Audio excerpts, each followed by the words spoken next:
online and on the TuneIn app. This is the News and Sports Show on Utter Radio. Yes, good evening and welcome to this week's News and Sports Show. And coming up for you today, breaking news came out at 10 a.m. this morning as Andrew Mountbatten-Windsor was arrested on suspicion of misconduct in public office. Elsewhere, the BBC have announced their plans to celebrate Sir David Attenborough's 100th birthday. And in the sporting world, Arsenal have dropped 2 more points away to Wolves, bottling a 2-goal lead, blowing the title race wide open. And then in the Champions League, Newcastle blew Qarabag away, though this week it was marred by Vinicius Jr. allegedly being subject to racist abuse in Benfica. And then if we have time, I'm not sure if we will, we'll also look into the Winter Olympics and maybe a little bit about Salford Rugby winning their first game since being liquidated. I'm Charlie Butler, with me is James Sudworth. It's the 19th of February 2026 and this is your Utter Radio News and Sports Show. But first, should we kick it off with the breaking news this morning around Andrew Mountbatten-Windsor, who on his 66th birthday has been arrested on suspicion of misconduct in public office. Earlier this morning, it was roughly 8 a.m. at Sandringham in Norfolk. There were vehicles believed to be unmarked police cars that rocked up, and they're now searching addresses in both Berkshire and Norfolk. We're going to read a statement from Thames Valley Police that said, as part of the investigation, we have today arrested a man in his 60s from Norfolk on suspicion of misconduct in public office and are carrying out searches at addresses in Berkshire and Norfolk. The man remains in police custody at this time. We will not be naming the arrested man as per national guidance, and please remember that this case is now active, so care should be taken with any publication to avoid being in contempt of court. And they said, following a thorough assessment, we have now opened an investigation into this allegation of misconduct in public office, and it is important that we protect the integrity and objectivity of our investigation as we work with our partners to investigate this alleged offence. And then the last bit, we understand the significant public interest in this case and we will provide updates at the appropriate time. That was a lot of talking, but what are your immediate thoughts on it, James? My immediate thoughts are that it certainly is of very, very, very high public interest. I think we should probably go through the exact details of what has gone on here. So I'll begin with this morning an article from the Daily Mail, which read that 9 police forces are now poring over the Epstein files as calls for Andrew Mountbatten-Windsor to face the full force of the law intensified last night. That was Thames Valley Police, who are reviewing claims of Epstein sent a woman in her 20s to Royal Lodge. That the Metropolitan Police, Essex Police, Bedfordshire Police, West Mids Police, Surrey Police, Norfolk Constabulary, Wiltshire Police and Police Scotland are all on this. I think they might have got him. Between one of them, you would hope that one of them may have came up with something. And indeed, today at 10, he has the news broke that he has indeed been arrested on his 66th birthday.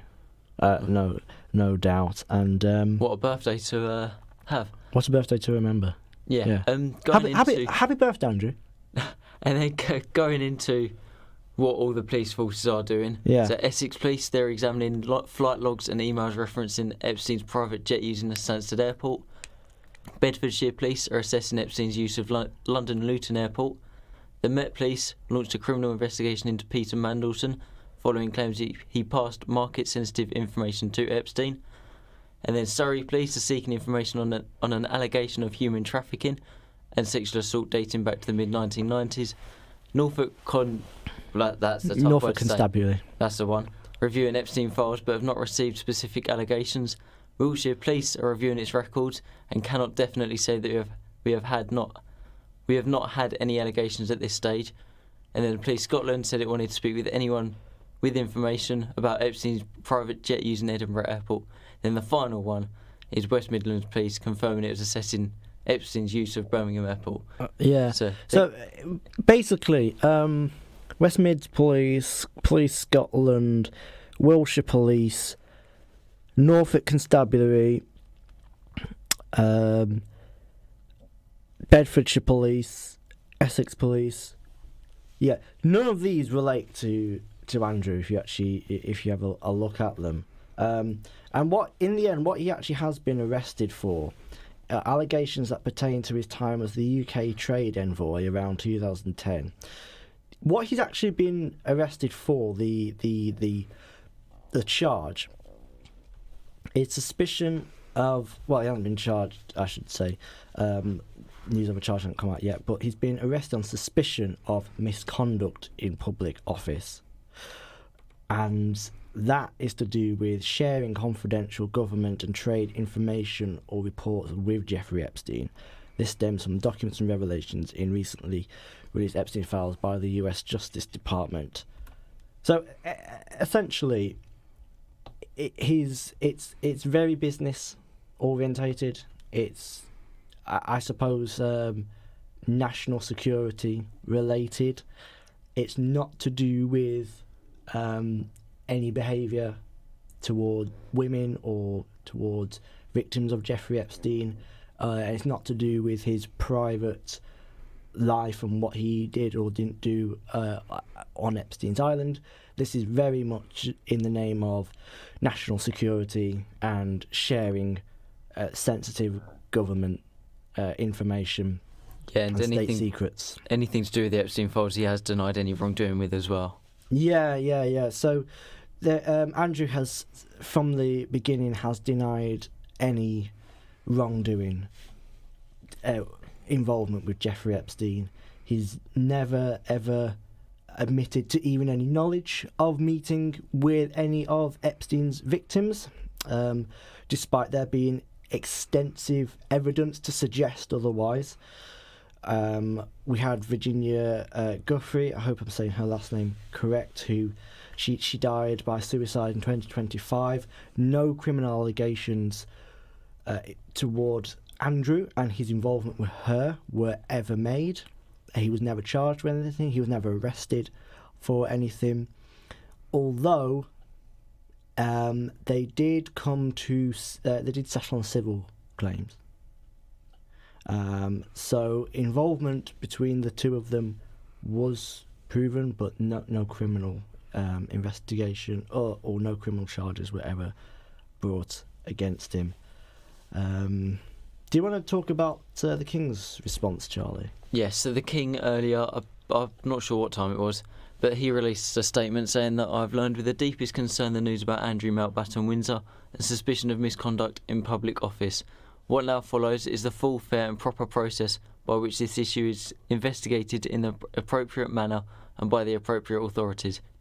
In this, as I've said before, they have our full and wholehearted support and cooperation. Let me state clearly, the law must take its course. As this process continues, it would not be right for me to comment further on this matter. Meanwhile, my family and I will continue on our duty and service to you all. And, well, I think the main part of that is, let me state clearly, the law must take its course. So he's fully supporting the police. And the BBC, as they understand, as far as I understand, neither King George or Buckingham Palace were informed in advance that this arrest would happen. No, it's an interesting state. Firstly, it's crazy work referring to your brother by his full government name like that. The other thing as well is, it says here, let me state clearly, the law must take its course, as opposed to what? Well, I'm guessing he just refers to the whole policing system, the whole court system. And the final, I know this is going off topic a little bit, but what it does raise, because obviously for anti-royalist and anti-monarchist groups, this day will be massive for them. And it does raise the question, I know we're going off script here a little bit, but what service do the royal family provide for us? I'll be honest, I'm no royal family expert, so I don't know the ins and outs of what they do. But it was more of a rhetorical question, but it does. In the 21st century, do we need a monarchy? How much does this family represent us and what we're about? It just puts these questions in your head, doesn't it? But it's an interesting day.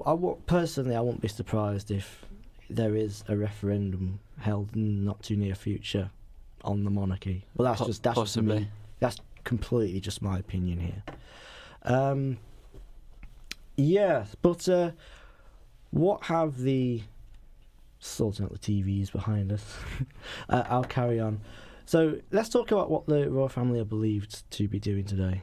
Well, so today, it was obviously a question whether they'd go out and about doing what they'd normally do, making public appearances. And Charles was about, wasn't he? The king? And Queen Camilla was as well. So Queen Camilla, she arrived for an engagement in Westminster, and it was a lunchtime orchestral concert. Yeah. And then the king attended a public engagement in London, and that was for London Fashion Week. So they're still going out and about, just as normal. Obviously, the king was greeted with a ton of questions in London, though he refused to answer any of them. And well, if I was in his shoes, I'd probably do the same. If I was him, I wouldn't want to associate myself with the whole story and keep it as quiet as possible. I think that's what he's probably hoping. The king's probably hoping to put across in that statement. I mentioned that it's crazy we're referring to your siblings by the full name, but that's supposed to indicate distance, isn't it? Yeah. That he doesn't have the king is in that statement.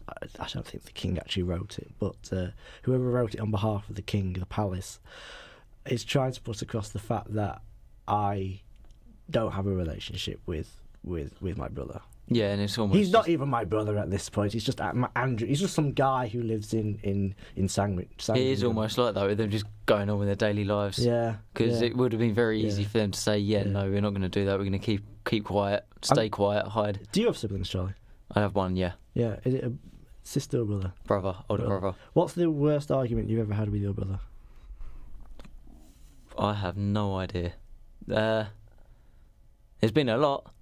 In a good way, for normal sibling stuff. I have no idea.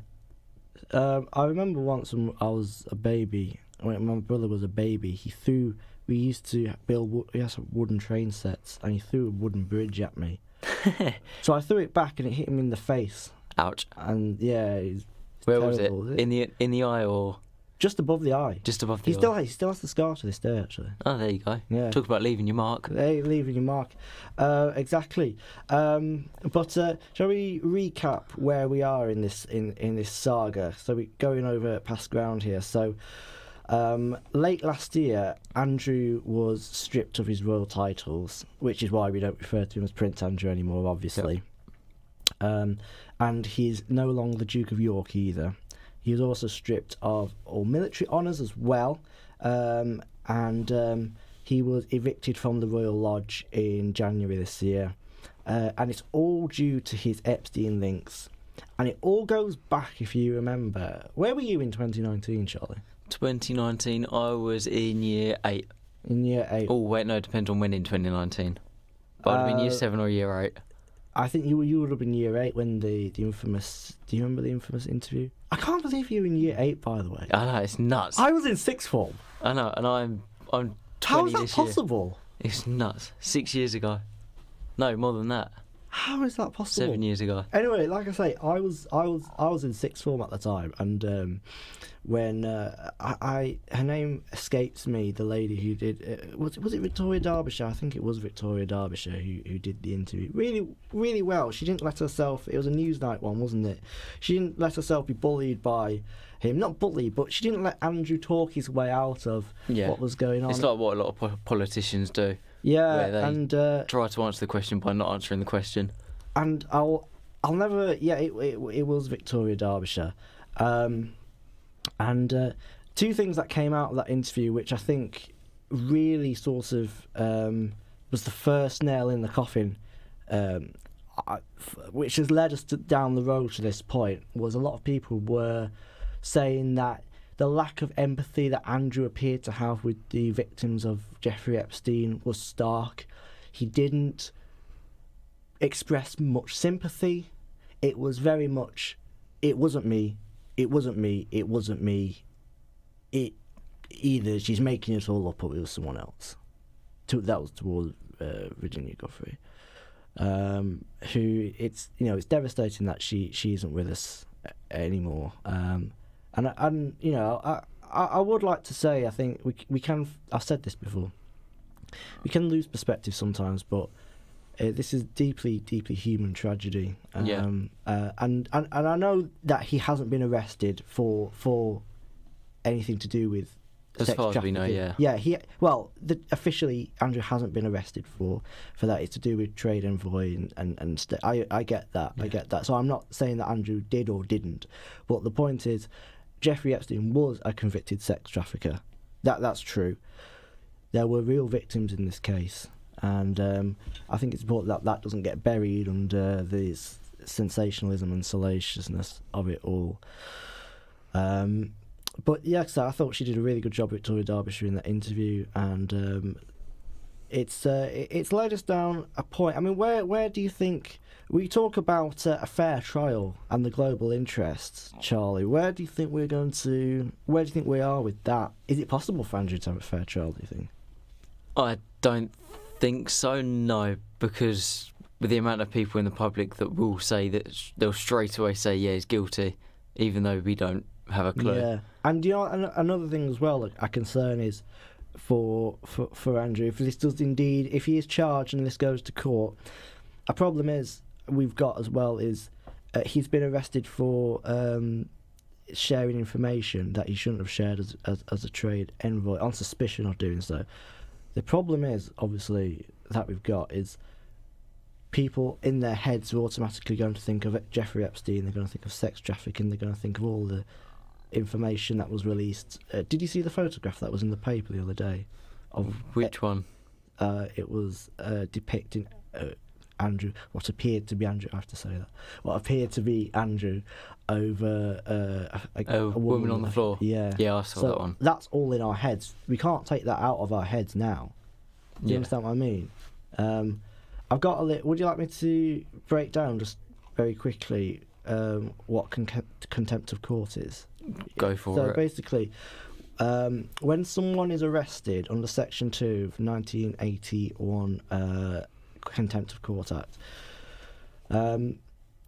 when someone's arrested, because everyone has the right to a fair trial in this country, a publication, a media outlet, which includes us, we can't create anything that creates a substantial risk of serious prejudice to the case, and this applies whilst proceedings are active, and active proceedings is when there's a trial, when someone is in court.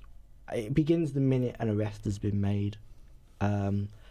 So it was, the papers could say whatever they wanted pretty much and bring up any allegation before Andrew's arrest. They can't now. And you can't put stuff out which will cause the jury, influence the mind of a jury basically, and make someone think that the person arrested is of bad character. Yeah, affect how fair the trial will be. Yeah, exactly. And it's obviously the amount of social media that whoever the judge is, unless they're not on social media, they will see stuff. Yeah, they will. So it's huge news. Of course, we will carry on following it, won't we, Charlie? But there'll probably be updates while we're talking now. Probably, most changing. likely. I mean, I haven't checked. Actually, do you know what? I'm going to do a little live on the spot. The latest BBC update. The latest BBC update. So it was actually from 12 minutes past 6. I'm going to read what it says. Andrew was reported to the force that arrested him after BBC investigation. That was Thames Valley Police.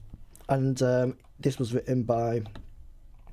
it was edited by Jamie Whitehead, Angus Thompson, Caitlin Doherty. It says, we still don't know much specific allegations. Thames Valley Police arrested Andrew Mountbatten Windsor over this morning, although they never actually said that they did officially, with the force only saying that it's on suspicion of misconduct in public office. However, we know anti-monarchy group Republic reported Andrew to the police over allegations first reported by BBC News. That was the programme I was telling you about earlier.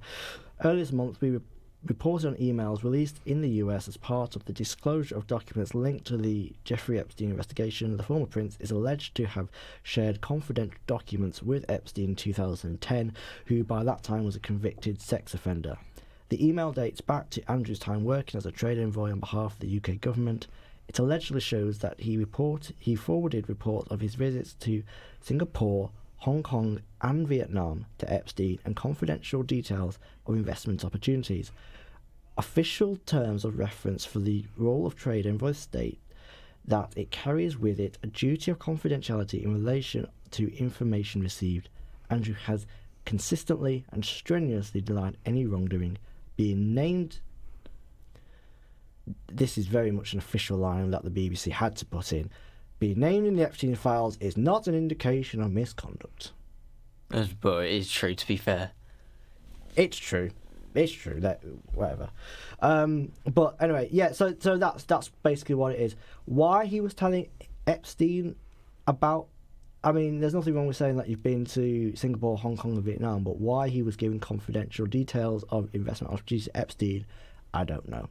It sounds very, very. It doesn't sound good. Let's say it doesn't sound good. Well, we probably never will know the full story, really. No. But let's hope that justice takes its course and that we the investigations, things come to light. But do you want to move on quickly, because you've got a story on David Attenborough, haven't you? Yes. On a more positive note, for the final 5 minutes of the news section, we're going to talk about David Attenborough and his 100th birthday, because who doesn't love David Attenborough? So the BBC, they've commissioned a slate of news shows to mark Sir David Attenborough's 100th birthday, which is on Friday the 8th of May, and it will be showcasing some of the finest programmes from his extraordinary 7-decade career in a week-long celebration of his work and legacy.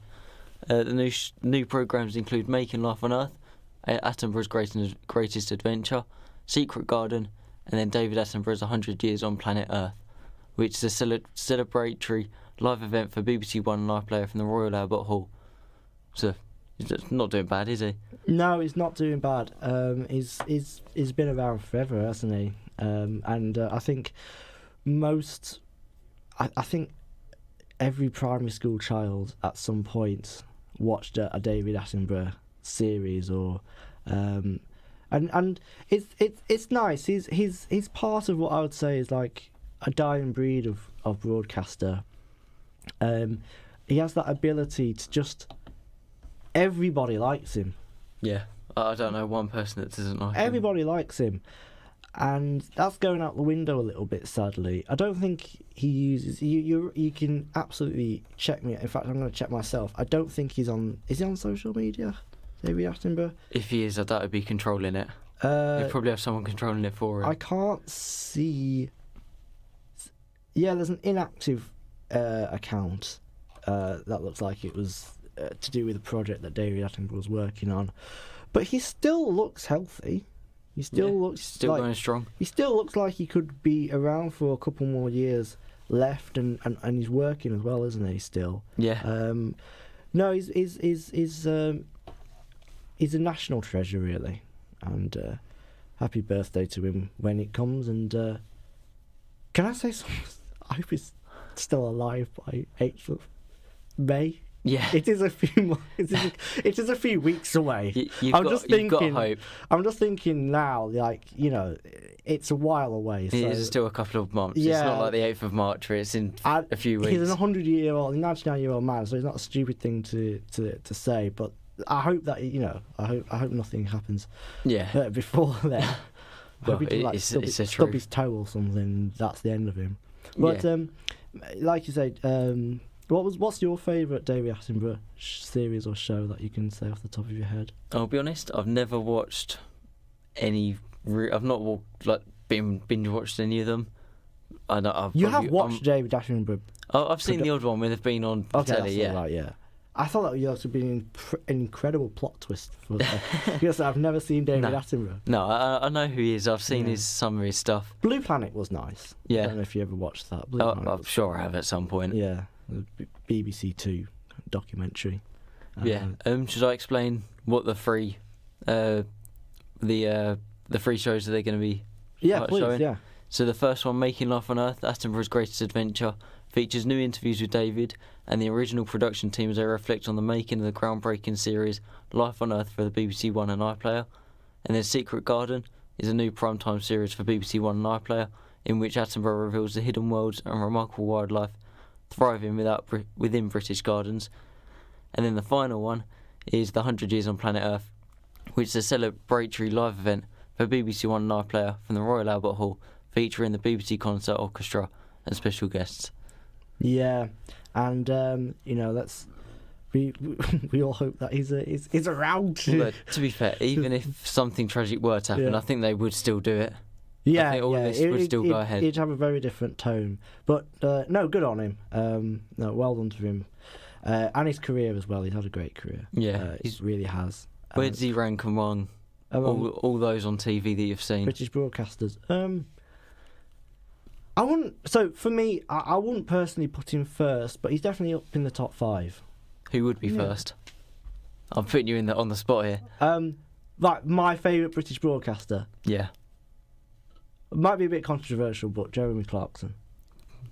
What, Top Gear? And then he's it's on Amazon, isn't it? Grand Tour, yeah.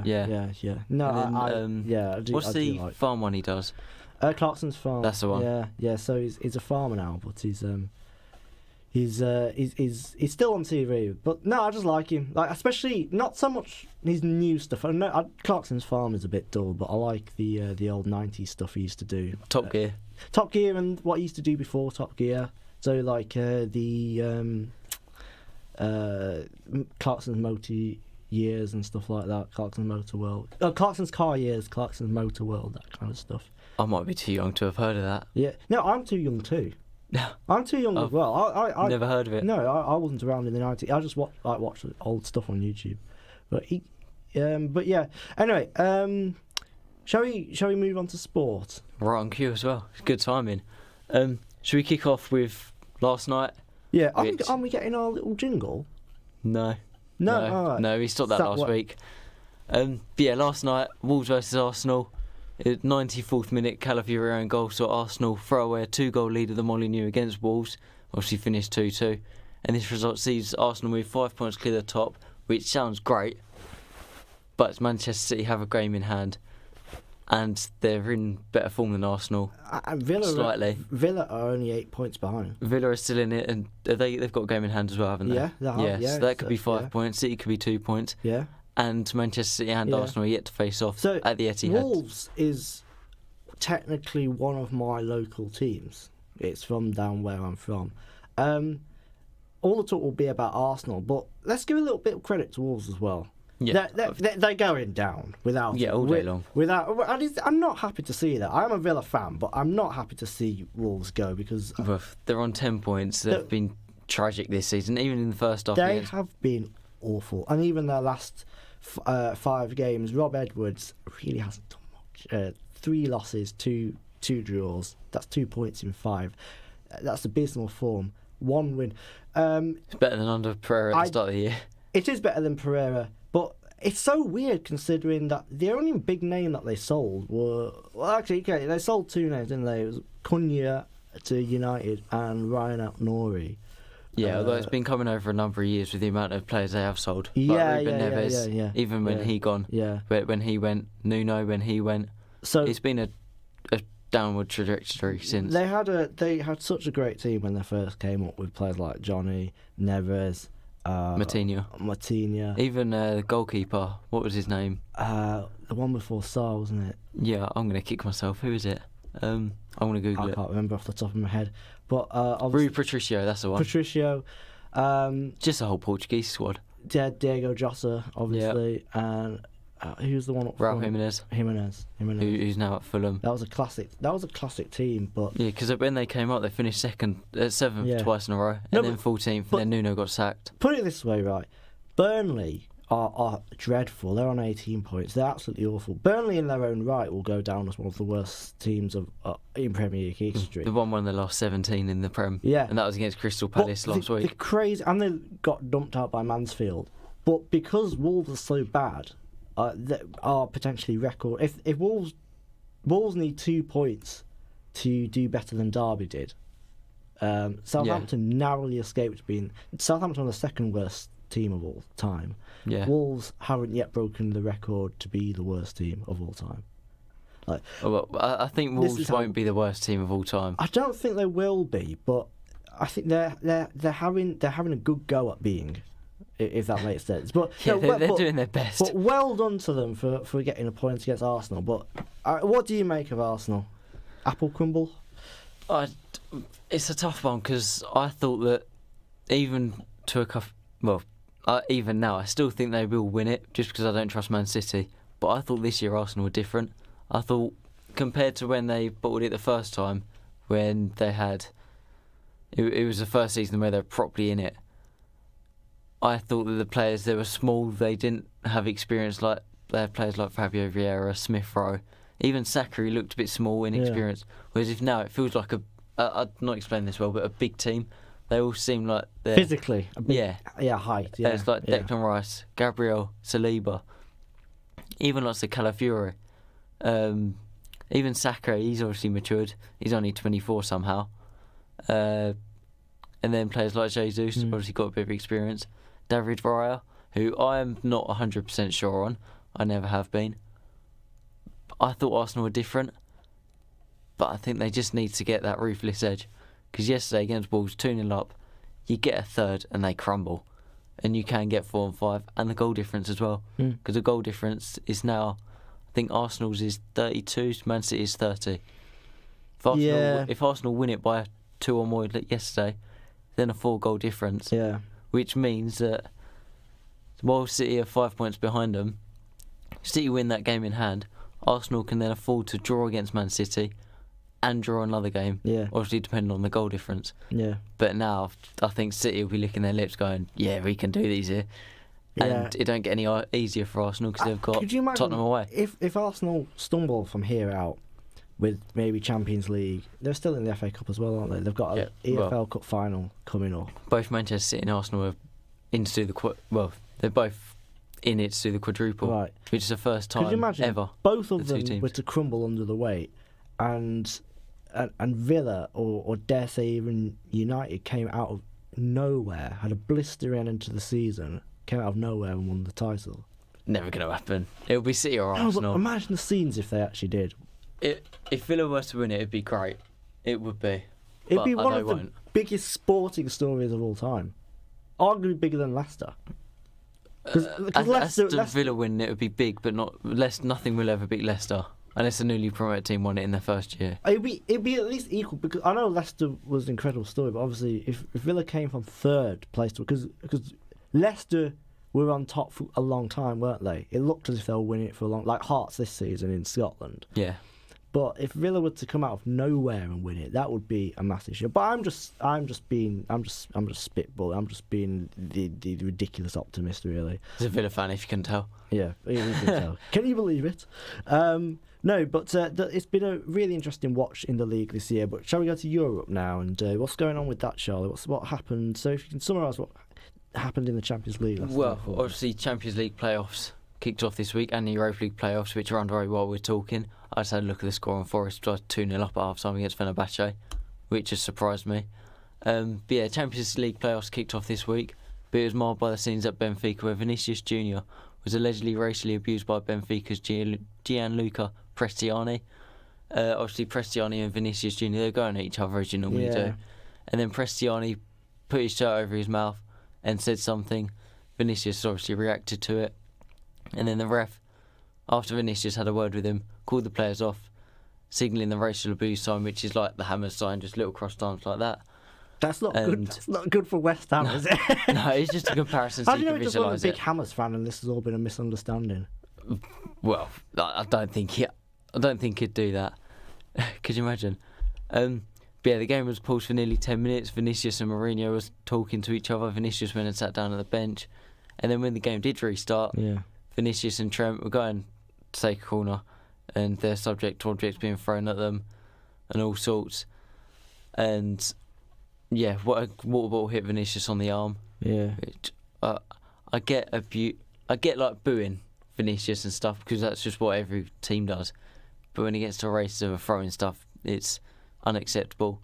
And then to add to the controversy, Jose Mourinho asked if he felt Vinicius. He was asked if he felt Vinicius incited the crowd. Yeah. And Mourinho said, yes, I believe so. It should be the crazy moment of the game, an amazing goal. Unfortunately, he was not just happy to score that astonishing goal. When you score a goal like that, you celebrate in a respectful way. He added, I told Vinicius, when you score a goal like that, you just celebrate and walk back. When he was arguing about racism, I told him the biggest person in the history of this club, Eusebio, the Portuguese, who everyone should know, was black. This club, the last thing that it is racist. if there is something, if in his mind there is something in relation to that, this is Benfica. They, Vinicius and Prestiani, obviously told me different things, but I don't believe in one or another. I want to be an independent. Right. Okay. So, firstly, when I went to type in Europa League, I got Euphoria up instead. So that's. But what did Vinicius Junior actually? What was his celebration? He went over to the corner flag. Yeah. And just started doing a dance as a lot of Brazilians do. Okay. And obviously it winds up the crowd. Of course it does, because he's celebrating it. But nothing means that racism is acceptable. But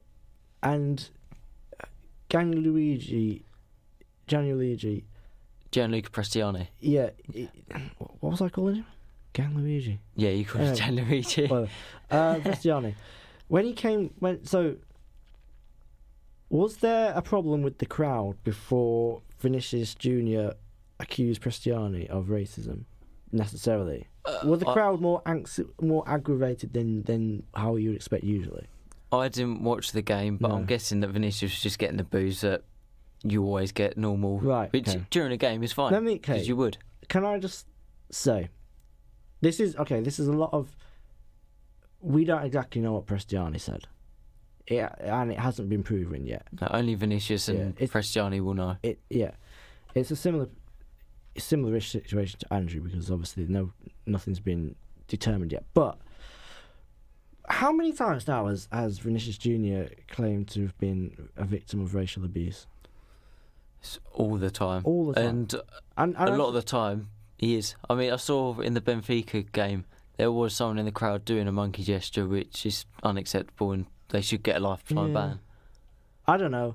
It's hard to say. I don't know. When someone comes out and they're always, it may well be that he's maybe heightened to it because he's experienced racist abuse.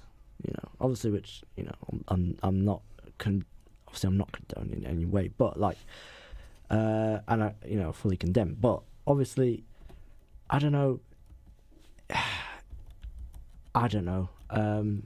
Well, Prestiani, in a statement, he said that what did he say? He wasn't racist. I've not got the exact quote. Yeah. It's in my phone, which I left in the other room. I think, but he said that he wasn't racist, and it was just a massive misunderstanding, technically. Yeah. But really, should he not? If he didn't say anything dodgy or anything, surely you would come out and say, "This is what I said. It's not racist." Yeah. He might have taken it like this, but this is what I said, and it's not racist. Do they speak the same language? I'm not sure. Well, with Prestiani, I believe he's Portuguese. Okay. He's only a young winger, and then Vinicius Brazilian. Unless he said it in English, I'm gonna look that up, because that might be. There's lots of factors in this. No, he's Argentinian. He's Argentinian, which means that his native language is Spanish. So I reckon he's probably said it in Spanish then. I don't assume that they were speaking in English, and I don't know, Jose Mourinho, he's everyone's favourite uncle in football, isn't he? I don't know. I think I wouldn't be surprised if Vinicius may have misinterpreted something in this, and it got a bit out of hand. That's just me. That is just me. That's just me looking at the situation from outside in. I think it's possible there could have been a big misunderstanding that obviously that wound things up, made things worse. However, it is dodgy when you're talking to someone normally and then you put your shirt over your mouth to then say something else. Yeah, but people in football... You keep it... I get people in football, they sometimes put their hand over their mouth. They do that all the time. They do that all the time. That doesn't necessarily mean that he said something racist. The way that he did it, though, very suspicious. He may well have insulted him. He could have. He might have insulted him, but I don't know. We're just guessing. It did look very suspicious, and it wouldn't surprise me either way. But if he was racist, then it's unacceptable. If he's proven that Prestiani said something racist to him, fine him and ban him. I think the UEFA guidelines say that it's a minimum 10-game ban, I'm guessing there'd be a fine. Fine him and ban him if it came out, but it has to be a fair investigation. Like you say, he's only a young winger. Like you say, he's 20 years old. If he, if there's any doubt at all, make sure that he has a fair he's heard fairly. I'll just say that. I'll just put it out Yeah. there. He deserves to be heard fairly. And then I'm just trying to find Vinicius' statement as well. But by the way, can I just ask, when did Jose pop up at Benfica? He's been there since he left Fenerbahce early on the season, and then he went back to Benfica Because in my head, he's still at couple of months ago. Roma. You're about 2 years behind. He's moved around quick, hasn't he? Because he was. I remember. Was it Spurs then Roma? Yeah, Spurs, Roma, Yeah. Fenerbahce, and then back to Benfica where he started. Gone all the way back round. It's a massive loop. Just another question that I've got is, Mourinho is saying that Vinicius was one, not the crowd. Do you not think that's a little bit hypocritical? Because Mourinho, he's one for one. The Not biggest the crowd, wind big up in time. football. Yeah, I mean Chelsea v Liverpool when he's run down the touchline. That's probably the most iconic. He's not. Do you think it is hypocritical? Yeah, but Jose doesn't cry about it though. Yeah, but would he get racist abuse though? Not necessarily racist, but he would get abuse. Yeah, which is 100%. It's not obviously there's a level you can go to, but the odd little gesture at a manager is fine. He probably expects it because it's part of football. You're gonna boo a player, you're gonna call them this, that, and another within a certain level because you want your team to win. You want to affect the opposition as much as possible. Yeah, but I mean, there's a it's limit. still possible. It happens all the time in football. It's possible to go too far with abuse that isn't necessarily racist abuse as well, on different factors. Plus, I'm sure Vinicius wouldn't say it for no reason. Something had to have been said, or he's misinterpreted some way. Possibly misinterpreted. But there has to have been something because he's not just going to say, "Oh yeah, you've said this," out of nowhere and cause a scene. I'm not ruling out the possibility that Jose has always been a bit of a pipsqueak, I will say that, inserting himself into arguments and into situations that maybe he doesn't have to, and he can zip it a bit. He's always has been like that, hasn't he? I'm not ruling out the possibility that this could all have flared up. Vinicius may well have been racially abused. And if he was racially abused, then Prestiani deserves the ban and all the punishment. He deserves the book thrown at him. But I'm not ruling out the possibility it could all be a muchness of a muchness. That there could have been a misunderstanding and just too many people at once are sticking their fingers in the pie, so to speak. I think Jose, hypocritical or not, is he helping the situation with this statement? No, I don't think so. I think that is he helping? I don't know if he is. He should have left it at. They told me different things, but I don't believe in one or another. I want to be an independent. I mean, leave it at that. He's gone on a whole rant about kind of racism and Eusebio being black. It's not really helpful, is it? I'm sure he didn't mean it that way. No. But it sounds like he's saying that Vinicius caused the racism, which is not right at all. Yeah, if indeed, but we'll have to wait till there'll be an investigation and the inquiry, and we'll have to wait till it all comes out before we can make a proper judgment on it. I've just found Vinicius' statement as well. Yeah, please go where ahead. He said racist. He released this on Instagram. Believe it was that night. He said racists are above all cowards. They need to put their shirts in their mouths to show how weak they are, but they're the protection of others who theoretically have an obligation to punish them. Nothing that happened today is new in my life or in my team's life. I received a yellow card for celebrating a goal. I still do not understand why. On the other hand, it was just a poorly executed protocol that served no purpose. I want to clarify that at no time did I direct race. This is what Prestiani said now. I want to clarify that at no time did I direct racist insults to Vinny Jr. He regrettably misunderstood what he thought he heard. I was never racist with anyone, and I regret the threats I received from the Real Madrid players. So what do you make of What do I make of it? Instant reaction. Yeah, no, I think it's. I don't know because I wasn't there. I wasn't even watching. I've only seen the fallout. But two young men in a very, very, very heightened situation, which me and you may never actually understand what it's like to be watching with 50,000 plus people in a stadium under that kind of pressure and that kind of heightened emotion. Yeah, after you just scored as well. After you just scored, we'll never know how that feels, unfortunately. And can I just say, Vinicius' goal was an absolute worldie as well. No doubt, he's a top player.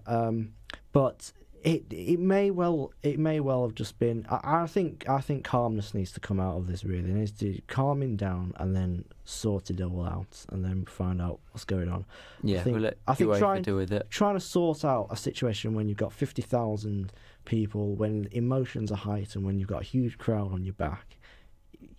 Nothing really is going to get sorted in that kind of environment, is it? No, it will take a little while to sort out. It will. Well, absolutely. Cristiano's going to defend himself, and Vinicius is going to say that it's racist, and then how do you prove either side?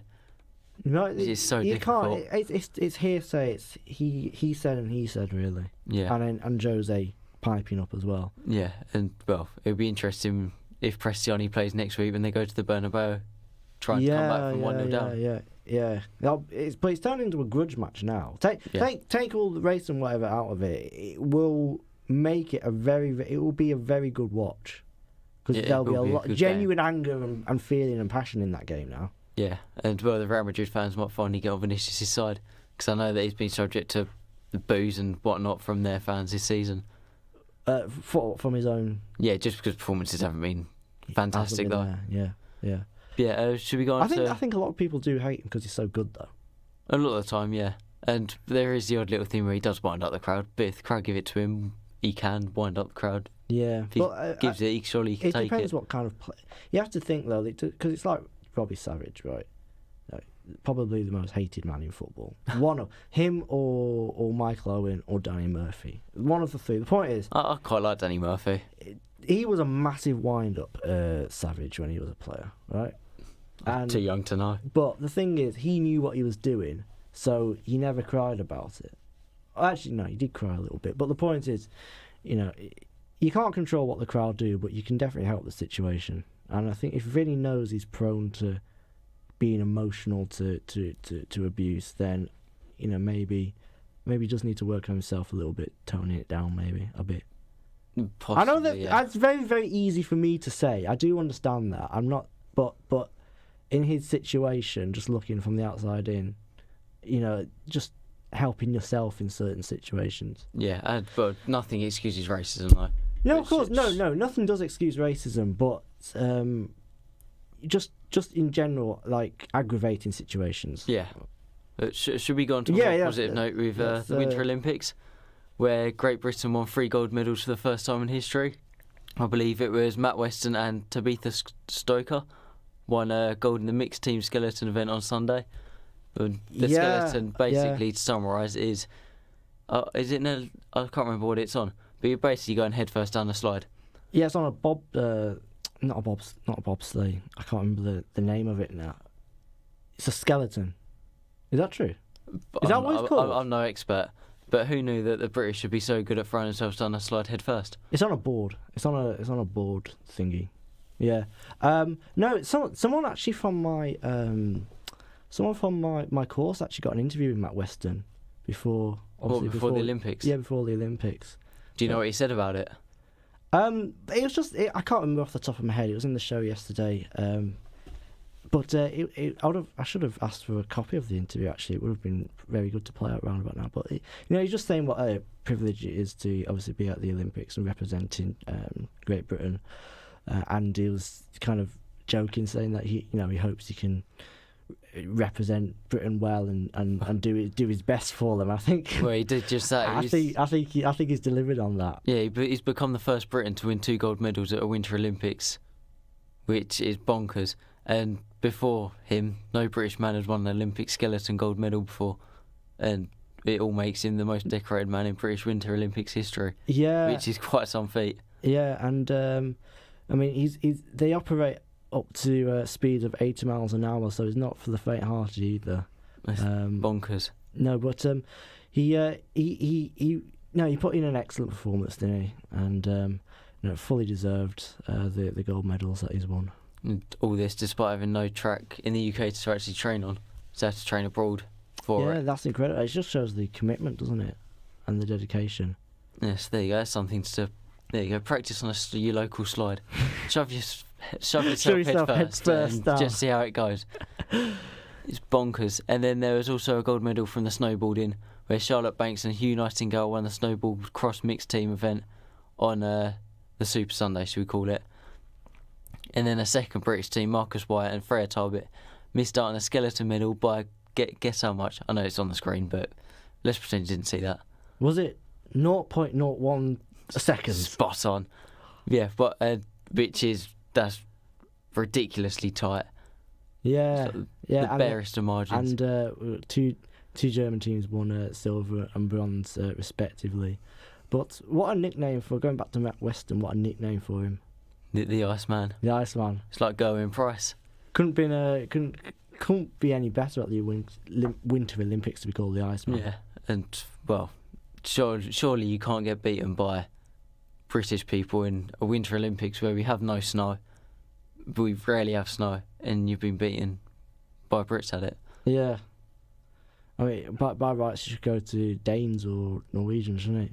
Yeah. Well, there you go. The Scandinavians.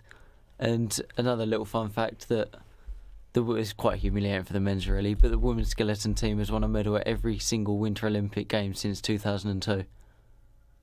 Oh, that's incredible. Which is still, again, some feat. What have you watched any of the Olympics? Only highlights, only bits. Have you seen the whole curling fiasco as well? Because this is a great little story. No, I haven't. Tell me about it. So obviously curling is the one where it's, I don't know what surface they do it on, but it's a little circles they're pushing along. Obviously you've got to try and get it as close to the middle as possible. But the Canadians have been accused of cheating, where they're pushing it and then they're giving it a slight little extra nudge just before it crosses the line where they can't touch it any further. Literally the slightest little touch with their finger just to push it a little bit more. All right. And it's been caught on camera. I think I don't know who it was that caught. Is that being investigated then?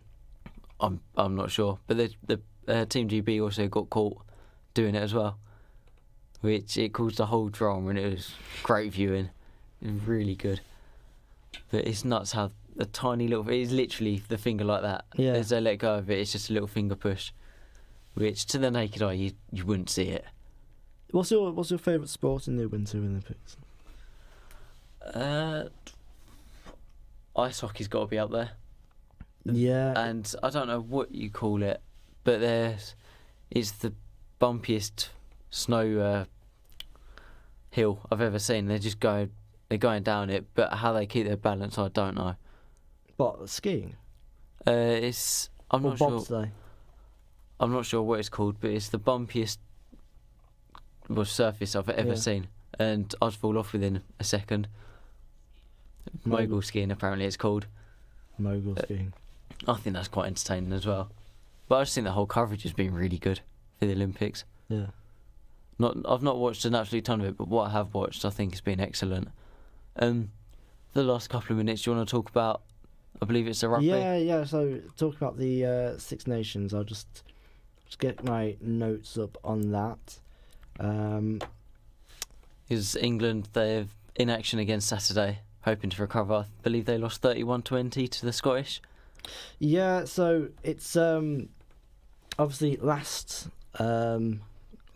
Six Nations, it was France that won it. So the home nations, England, Scotland and Wales, will be trying to get back in with a chance. But I think we have to talk about. I'm going to begin with Wales, because Wales, their defeat. Did you watch it at all? No, game? But I've seen stuff about it. Absolutely horrendous. 54-12, they lost to. Yeah, and they got pumped in their first game as well. Yeah, it's their. So it was France's biggest winning margin. And it was I can't remember exactly, but it was a historic defeat, one of the highest. And like you say, Scotland beat England 31-20. So I'll just summarise the league table for you. So France are top with 2 wins out of 2. Scotland are second, England third, and Italy, Ireland, and Wales make up the bottom 6. And just to bring you some reaction to Wales's defeat, so Gabriel Harmer-Webb is set for his debut this week. They go up against Scotland this Saturday, and he's a promising player. who was it's been on the horizon now for Wales for a while, and Steve Tanley looks like he's going to bring him in. But you'd think after a defeat like that, changes do have to be made. Yeah, but I think even with changes, it's not going to improve that much. No, Welsh rugby has been in trouble for a while now. Yeah, but they used to be one of the best teams in the world, and it's just fallen apart. Definitely. There's a fantastic documentary that the BBC made called Slammed about Wales's rise, fall, and then rise under Warren Gatland. But since then, it's been another fall again. It's looking like Freddie Thomas and James Botham and Blair Murray are going to be dropping to the bench following that. So it looks like big changes. It's not really what you want for Wales mid-tournament, is it? If you're a Welsh fan. Well, if I was a Welsh fan, I'd still expect to beat them. I would. I think England would expect to win as well. I think France will win. So England are up against they're up against Ireland next. That's on Saturday. Do you think you might be watching any of the rugby this Saturday? Well, I won't be watching the late one because West Ham play Bournemouth, so I'll be watching that. Yeah, but so England have made a obviously they've not made the best start, but they've made a steady enough start. And Marco Itoje earned his 100th cap last time, and Henry Pollock is set for his first start in the back row as well. So that'll be one to watch on Saturday, England-Ireland. Yeah, and on that note, we've got to finish up. But that was your News and Sports show with me, Charlie Butler, and with me, James Sudworth. Thank you for watching, listening, wherever you are doing it. Good night. Online and on the TuneIn app, this is the News and Sports Show on Utter Radio.